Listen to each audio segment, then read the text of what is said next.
Good evening. সন্ধেবেলায় এরকম একটু টকটক যদি খাবার হয় তাহলে সন্ধেটা বেশ জমে যায়। তার জন্য আমি ভিজিয়ে রেখেছিলাম কিছুটা ছোলা, সাথে নিয়েছিলাম সুইট কর্ন আর আলু। সেটাকে সিদ্ধ বসিয়ে দেব একটু লবণ মিক্সড করে। আর এদিকে তার সঙ্গে কেটে নিয়েছি শসা, টমেটো, লেবু, পেঁয়াজ আর দুটো কাঁচা লঙ্কা। শসাগুলো খুব ভালো করে ছোট ছোট করে কেটে নিয়েছি। একইভাবে টমেটো, পেঁয়াজ, লঙ্কা।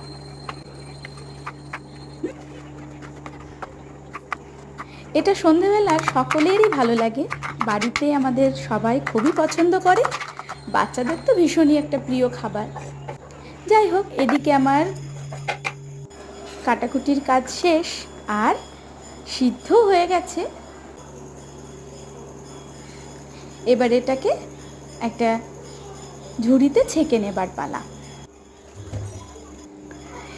একটু ঠান্ডা হয়ে আসলে সবটা একসাথে মিশিয়ে সঙ্গে একটু লেবু, বিট লবণ আর একটু ভাজা মশলা, ব্যাস সন্ধেবেলাটা পুরো জমে গেছে।